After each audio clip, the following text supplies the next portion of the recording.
క్షణక్షణం పోరాటం కణక్కణం ప్రజాపక్షం జనసైనిక్ న్యూస్ కి స్వాగతం. ముందుగా హెడ్లైన్స్. బీటీ కళాశాల అంటే ఇక్కడి ప్రజలకు భక్తి. అంతటి చదువుల కోవెలలో దౌర్భాగ్య రాజకీయాలు. ఎంపీ మిథున్, సీఎం జగన్లకు పాలాభిషేకాల. సిగ్గు. అవసరమైతే పార్టీ అధినేతల దృష్టికి తీసుకెళ్తా. జనసేన నేత గంగారపు రామదాస్ చౌదరి ఫైర్. ఢిల్లీ కేంద్రంగా నడుస్తున్న AP political game. TDP, Janasena, వైకాపాతో అమిత్ షా మంతనాలు. ఎవరి ఆప్షన్ వారిదే. ఫైనల్ రిజల్ట్ 14 తరువాతే. నరాలు తెగే ఉత్కంఠలో అన్ని పార్టీల క్యాడర్. పీలేరు, జీడీ, నెల్లూరు సభల తరువాత మారుతున్న ఉమ్మడి జిల్లా సమీకరణాలు. ఫుల్ క్లారిటీకి వచ్చిన 7 నియోజకవర్గాలు. కీలకంగా మారనున్న అమర్నాథ్ రెడ్డి, చంద్రబాబు మార్క్ అభ్యర్థులు సిద్ధం. తెలుగు తేజం, బహుముఖ ప్రజ్ఞాశాలి మాజీ ప్రధాని పివి నరసింహారావుకు కేంద్ర ప్రభుత్వం భారతరత్న. మాజీ ప్రధాని చౌదరి చరణ్ సింగ్, హరిత విప్లవ పితామహుడు ఎంఎస్ స్వామినాథన్లకు సైతం భారతరత్న. ఇక డీటెయిల్స్ చూస్తే, ఢిల్లీ కేంద్రంగా నడుస్తున్న ఏపీ పొలిటికల్ గేమ్ దాదాపు క్లైమాక్స్ కి చేరుకుంది. అన్ని ప్రధాన పార్టీల నేతలు ఓవర్ టు ఢిల్లీ అంటూ రాజధాని బాట పట్టేశారు.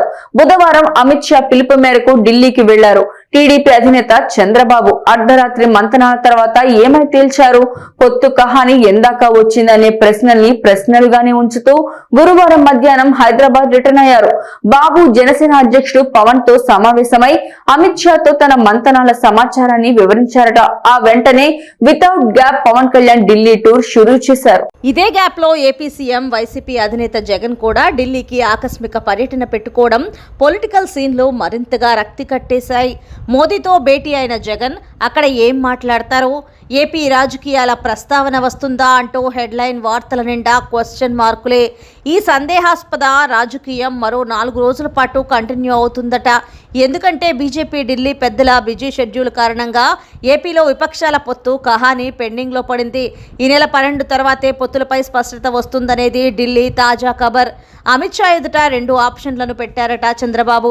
ఆప్షన్ 1, ఎన్నికలకు ముందే అవగాహన కుదుర్చుకోవటం, ఎన్నికల తర్వాత కేంద్రంలో బీజేపీకి మద్దతునివ్వడం. సో ఎన్డీఏలో చేరాలా వద్దా అనే లాజిక్ ను ప్రస్తుతానికి పెండింగ్ లోనే ఉంచాలన్నది బాబు ఆలోచన. ఇక బాబు దగ్గరుండే ఆప్షన్ 2, ఎన్నికలకు ముందే 3 పార్టీలు పొత్తు పెట్టుకోవటం. ఏ పార్టీకి ఎన్ని సీట్లు లెక్క తేల్చుకొని కలిసే ఎన్నికలకు వెళ్లటం. బాబు ఇచ్చిన ఈ 2 ప్రపోజల్స్ ని అమిత్ షా ముందు ఉంచారు. బీజేపీ కూడా ఏపీ రాజకీయాలకు సంబంధించి 3 ఆప్షన్లను సిద్ధం చేసుకుంది. ఆప్షన్ 1, టీడీపీ జనసేనతో పొత్తు పెట్టుకోకుండా విడిగానే పోటీ చేయటం. ఇప్పటికే దీనికి సంబంధించి పార్టీ క్యాడర్ని సమాయత్తం పరిచింది బీజేపీ అధిష్టానం. ఇక ఆప్షన్ 2, టీడీపీతో పొత్తు పెట్టుకోకుండా మిత్రపక్షం జనసేనను నిలువరించి అలా విడిపడి ఒంటరైన జనసేనను తమతో కలుపుకొని ఎన్నికలకు వెళ్లటం. ఇప్పుడున్న పరిస్థితుల్లో ఇది చాలా సంక్లిష్టం. ఎందుకంటే ఇప్పటికే టీడీపీతో ఫెవికాల్ బంధాన్ని ఏర్పరచుకొని ఉమ్మడి మేనిఫెస్టో, ఉమ్మడి ప్రచారాలతో జనంలోకి వెళ్ళింది జనసేన. చంద్రబాబుతో కటీఫ్ చెప్పి తమతో రమ్మని బీజేపీ కనుక ఆఫర్ ఇస్తే పవన్ కళ్యాణ్ మైండ్ మళ్లీ బ్లాక్ అవ్వటం ఖాయం. ఇక బీజేపీ దగ్గరుండే 3rd and final option, Janasena Telugu Desam పార్టీలతో పొత్తు పెట్టుకుని మరోసారి మహాకూటమిగా ముందుకు వెళ్లడం. ప్రభుత్వ వ్యతిరేక ఓటును చీల్చకూడదు. ఇదే పవన్ దగ్గరుండే సింగిల్ పాయింట్ ఎజెండా. దాంతోనే రాజకీయాల్లో సెకండ్ ఇన్నింగ్స్ మొదలుపెట్టారు జనసేన అధినేత. కానీ అది మాటల్లో చెప్పినంత సులువు కాదని ఇప్పుడిప్పుడే ఆయనకు తెలుస్తోంది.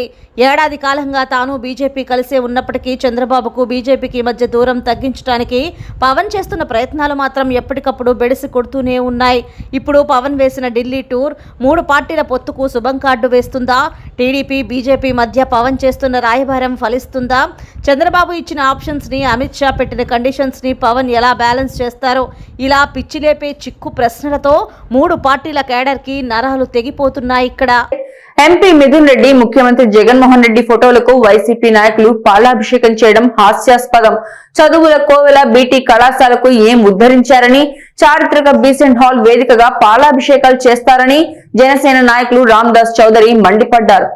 జనసేన పార్టీ రాయలసీమ కో-కన్వీనర్ గంగారపు రామదాస్ చౌదరి ఆధ్వర్యంలో సిపిఐ మురళి తెదేపా నేత ఆర్జే వెంకటేష్తో కలిసి నిర్వహించిన విలేకరుల సమావేశంలో గంగారపు రామదాస్ చౌదరి మాట్లాడుతూ జగన్మోహన్ రెడ్డి పరిపాలన మాట నడవడిక అంతా కుట్రపూరితమేనని ధ్వజమెత్తారు. ఎంపీ మిథున్ రెడ్డి బీటీ కళాశాల ప్రభుత్వ పరం చేసేశామని ప్రజలని తప్పుదోవ పట్టించారని ఆగ్రహం వ్యక్తం చేశారు. డిగ్రీ కళాశాలని ప్రభుత్వ పరం చేయకనే యూనివర్సిటీ చేసేశామని ప్రజలని పూర్వ విద్యార్థులని పత్రికా లోకాన్ని రాజకీయ పార్టీలని మోసం చేస్తుండడం సిగ్గుచేటన్నారు. ఈరోజు దుర్మార్గంగా పరమ పవిత్రమైన బెసెంట్ హాల్లో ఎంపీ సీఎంలకి పాలాభిషేకం చేయడం జనసేన పార్టీ తరపున తీవ్రంగా ఖండిస్తున్నామన్నారు. ఇది కేవలం ఎలక్షన్ కోసం మిథున్ రెడ్డి ఆడుతున్న నాటకమని, మదనపల్లి ప్రజానికాన్ని యావత్ ప్రపంచాన్ని మోసం చేస్తున్నారని, దీనిని పెద్ద ఎత్తున జనసేన, తెలుగుదేశం, సిపిఐ పార్టీలు కలిసి ఆందోళన చేస్తామని, అవసరమైతే పవన్ కళ్యాణ్, చంద్రబాబు నాయుడుల దృష్టికి తీసుకుని వెళ్తామని అన్నారు. ఈ కార్యక్రమంలో ఉమ్మడి చిత్తూరు జిల్లా ప్రధాన కార్యదర్శి జంగాల శివరాం, రాజంపేట పార్లమెంటు ప్రధాన కార్యదర్శి RJ Venkatesh, CPI Murali, Janasena party జిల్లా జాయింట్ సెక్రటరీ సనావుల్లా, గజ్జల రెడ్డప్ప, రూరల్ మండలం అధ్యక్షులు గ్రానైట్ బాబు, పట్టణం ప్రధాన కార్యదర్శి కావలి రెడ్డెమ్మ, సరోజ, పట్టణ సెక్రటరీ నాగవేణి, జంగాల గౌతమ్, గండికోట లోకేష్, రూరల్ మండల ఉపాధ్యక్షులు చంద్రశేఖర, కుమార్, లవన్న, రాజారెడ్డి, రూరల్ సెక్రటరీ జనార్దన్, నరేష్, విజయ్ కుమార్, గంగులప్ప తదితరులు పాల్గొన్నారు. బీటీ కళాశాలని ప్రభుత్వ పరం చేసేసామని, ఆ ఫార్మాలిటీస్ అన్నీ కంప్లీట్ అయిపోయినాయని చెప్పనేసి ప్రజలను తప్పుదోవ పట్టించడం. ఇప్పుడే వైస్ ప్రిన్సిపాల్ గారిని కూడా మేము ప్రిన్సిపాల్ గారిని అడిగితే ఇంతవరకు ఆ ప్రాసెస్ కంప్లీట్ కాలేదని చెప్పిన వైనం. ఇంకా ఉన్న డిగ్రీ కాలేజీని ప్రభుత్వ పరం చేసే చర్య పూర్తి కాకుండా ఉంటే అప్పుడే యూనివర్సిటీ చేసేస్తామని చెప్పని రాబోయే ఎన్నికలను దృష్టిలో పెట్టుకొని ప్రజలని, మదనపల్లి ప్రజానీకాన్ని, చుట్టుపక్కల ప్రజానీకాన్ని, పత్రికా లోకాన్ని, పూర్వ విద్యార్థుల్ని, ప్రజెంట్ విద్యార్థుల్ని, అన్ని రాజకీయ పార్టీల్ని మోసం చేస్తూ దుర్మార్గంగా ఈరోజు పరమ పవిత్రమైన బెసెంట్ హాల్లో తీసుకొని వచ్చి ఎంపీది, సీఎంది పెట్టి పాలాభిషేకం చేయటం ఈ వైసీపీ నాయకులు. దీన్ని మేము పూర్తిగా ఖండిస్తూ ఉన్నాం. ఖచ్చితంగా ప్రిన్సిపాల్ గారు అందుబాటులో లేరు. ప్రిన్సిపాల్ గారు వచ్చిన వెంటనే ఇదంతా పచ్చి అబద్ధమని, పచ్చి మోసమని, మదనపల్లి ప్రజానీకాన్ని మోసం చేసేట్లే యావత్ లోకాన్ని కూడా మోసం చేయాలని చెప్పనేసి మిథున్ రెడ్డి గారు ఆడుతున్న నాటకం అని చెప్పనేసి దీన్ని తెలియజేసేంత వరకు పెద్ద ఎత్తున Janasena party, Telugu Desam party, CPI పార్టీతో ఇతర చంద్రబాబు నాయుడు పీలేరు, జీడీ నెల్లూరు బహిరంగ సభల తర్వాత ఉమ్మడి చిత్తూరు జిల్లా టీడీపీలో సమీకరణాలు శరవేగంగా మారుతున్నాయి. టీడీపీ అధినేత నారా చంద్రబాబు తన చిరకాల ప్రత్యర్థి మంత్రి పెద్దిరెడ్డి రామచంద్రారెడ్డిని లక్ష్యంగా పెట్టుకుని వ్యూహాలు ఎత్తులు వేస్తున్నారు. జిల్లాలో పెద్దిరెడ్డిని కట్టడి చేయాలని పట్టుదలగా ఉన్నారు. తనను కుప్పంలో ఓడిస్తానని సవాలు చేస్తున్న పెద్దిరెడ్డిని పుంగనూరులో ఓడించాలని లక్ష్యంగా పెట్టుకున్నారు. ఇటీవల పీలేరు, జీడీ నెల్లూరులో జరిగిన రా కదలిరా సభల్లో పాపాల పెద్దిరెడ్డి అంటూ ఘాటుగా విమర్శలు చేశారు. ఆయనను ఓడిస్తామని పదే పదే అంటున్నారు. ఈ నేపథ్యంలో పెద్దిరెడ్డి రామచంద్రారెడ్డిపై బలమైన అభ్యర్థిని పోటీకి పెట్టాలని ఆయన పావులు కదుపుతున్నట్లు సమాచారం. మాజీ మంత్రి పలమనేరు ఇన్ఛార్జ్ అమర్నాథ్ రెడ్డిని ఈసారి పుంగనూరు నుంచి పోటీలో పెట్టాలని నిర్ణయించుకున్నారని తెలిసింది. అమర్నాథ్ రెడ్డి 1996 ఉప ఎన్నికలు, 2004 సాధారణ ఎన్నికల్లో పుంగనూరు నుంచి టీడీపీ అభ్యర్థిగా పోటీ చేసి ఎమ్మెల్యే అయ్యారు. ఆయన తండ్రి ఎన్ రామకృష్ణారెడ్డి ఒకసారి సమితి అధ్యక్షుడు, 3 సార్లు ఎమ్మెల్యే, 3 సార్లు ఎంపీగా ఉన్నారు. 2009లో అమర్నాథ్ రెడ్డి పలమనేరులో టీడీపీ అభ్యర్థిగా విజయం సాధించారు. 2014లో వైసీపీ టికెట్టుపై గెలిచి టీడీపీలో చేరి మంత్రి అయ్యారు. 2019లో వైసీపీ అభ్యర్థి వెంకటే గౌడ్ చేతిలో ఓడిపోయారు. ఇంత రాజకీయ చరిత్ర ఉన్న అమర్నాథ్ రెడ్డి అయితేనే పెద్దిరెడ్డిని ఎదుర్కోవచ్చునని చంద్రబాబు భావిస్తున్నారు. పలమనేరులో అమర్నాథ్ రెడ్డి తమ్ముడు శ్రీనాథ్ రెడ్డి లేదా మరదలు అనిచారెడ్డికి అవకాశం కల్పిస్తారు. అలాగే ఉమ్మడి జిల్లాలోని 14 నియోజకవర్గాలలో సగం మంది ఇన్ఛార్జీలను కాదని కొత్తవారికి టికెట్టు ఇస్తారని తెలిసింది. చిత్తూరులో గురజాల జగన్మోహన్ నాయుడుకు అవకాశాలు ఎక్కువ ఉన్నట్లు పార్టీ వర్గాలు అంటున్నాయి. పూతలపట్టు ఇన్ఛార్జ్ మురళీమోహన్ను పక్కన పెట్టి ఆనగల్లు మునిరత్నం పేరును పరిశీలిస్తున్నారు. జీడీ నెల్లూరులో థామస్ అభ్యర్థిగా ఉంటారు. నగరిలో గాలి భానుప్రకాష్, చంద్రగిరిలో పులివర్తి నానిలో ఒకరు ఎగిరిపోవచ్చు. మదనపల్లి మండలం మాలేపాడు దొనబైల్లో హత్య చేసి చంపి పాతి పెట్టిన ఘటన ఆలస్యంగా వెలుగులోకి వచ్చింది. మదనపల్లె కర్ణాటక బోర్డర్లోని మాలేపాడు దొనబైలు వద్ద ఓ వ్యక్తిని చంపి పాతేయడం గురువారం రాత్రి వెలుగులోకి వచ్చింది. స్థానికంగా తీవ్ర కలకలం రేపిన ఘటనకు సంబంధించి వివరాలు ఇలా ఉన్నాయి. మదనపల్లి మండలంలోని చీకలబైలుకు చెందిన శ్రీనివాసులు అదృశ్యమయ్యాడు. కుటుంబీకుల ఫిర్యాదుతో తాలూకా పోలీసులు గత నెల 28న శ్రీనివాసులు అదృశ్యంపై కేసు నమోదు చేశారు. దర్యాప్తు చేస్తున్న పోలీసులకు మాలేపాడు దొనబైలు కర్ణాటక బోర్డర్లో శవాన్ని పాతిపెట్టినట్లు తెలుసుకొని శవాన్ని గుర్తించి కేసులో అనుమానితుడిగా ఉన్న దొనబైలుకు చెందిన వ్యక్తిని పోలీసులు అదుపులోకి తీసుకున్నారనే సమాచారం ఉంది. ముస్లిం మైనారిటీ సమాజాన్ని తప్పుదోవ పట్టించే చర్యలు ఆపండి. గుంటూరు ఇజ్దిమాకు వైసీపీ వాళ్లు రైలు ఏర్పాటు చేశారా? తప్పుడు ప్రచారం చేసే వాళ్లకు సిగ్గుండాలి అంటూ టీడీపీ ముస్లిం మైనారిటీ సెల్ రాష్ట్ర ఉపాధ్యక్షులు ఎస్ఏ మస్తాన్ మండిపడ్డారు. వైసీపీ వారికి పైత్యం బాగా ముదిరిందని, ఇజ్దిమాకు వెళ్లేవారు సొంత డబ్బుతో రైలు టికెట్లు కొనుగోలు చేస్తే వైసీపీ వారు ఫ్రీ రైలు ఏర్పాటు చేసినట్లు ప్రచారం చేయడాన్ని విలేకరుల సమావేశంలో ఖండించారు. నిన్నటికి నిన్న ఒక సినిమా చూడాలంటూ జీవో ఇవ్వడం అత్యంత దౌర్భాగ్యమని విమర్శించారు. అధికారులను సైతం పురమాయించడం ఏంటని నిలదీశారు. మదనపల్లిలో ముస్లిం సమాజానికి బేషరతుగా క్షమాపణలు చెప్పాలని, లేని పక్షంలో గుంటూరు ఇజ్దిమా సాక్షిగా వీరి బండారం బయటపెట్టాల్సి ఉంటుందని హెచ్చరించారు. వైసీపీ నాయకులు వాస్తవాలు కప్పిపుచ్చి సమాజాన్ని తప్పుదోవ పట్టించే చర్యలు మానుకోవాలని మస్తాన్ హితవు పలికారు. ఒత్తిడి తెచ్చి అది చూసే విధంగా చేయడము, అధికారుల్ని ఆ సినిమా ఆటని పర్యవేక్షించాలని చెప్పడము, వీళ్ళు పైత్యానికి అదుపే లేకుండా పోతా ఉంది.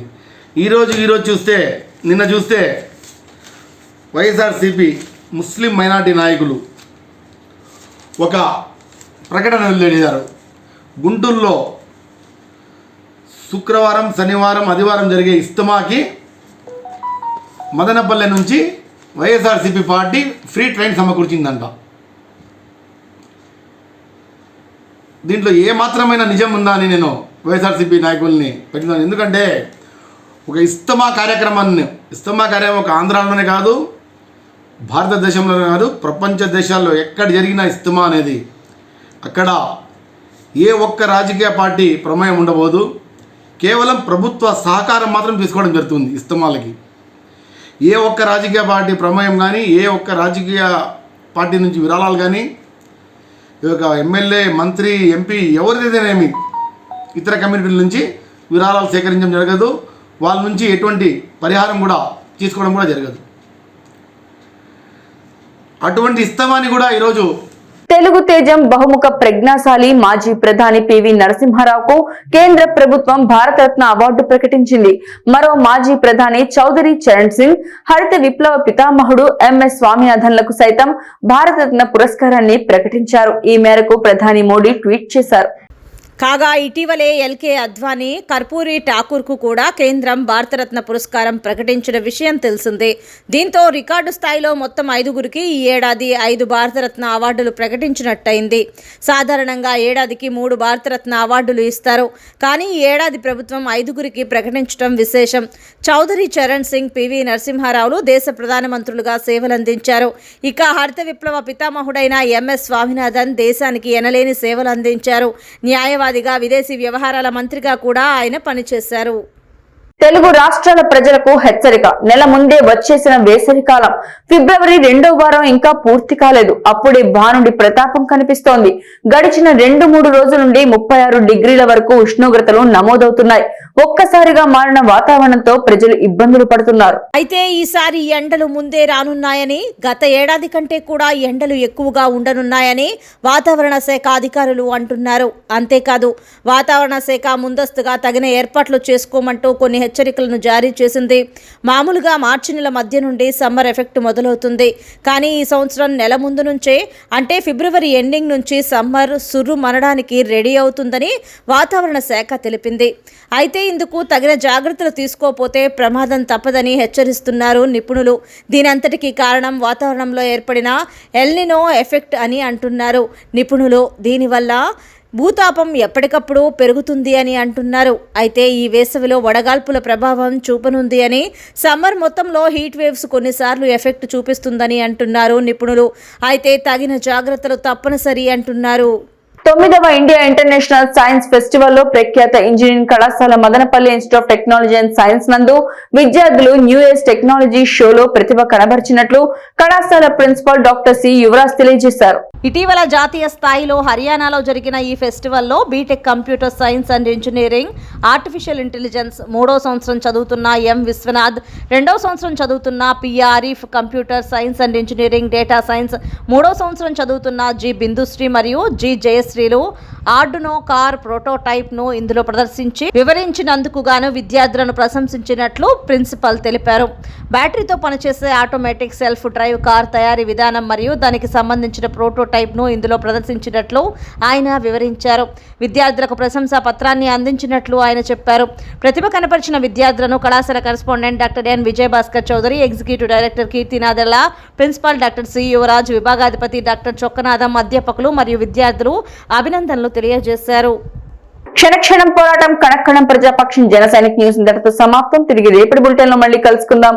అంతవరకు సెలవు, నమస్కారం.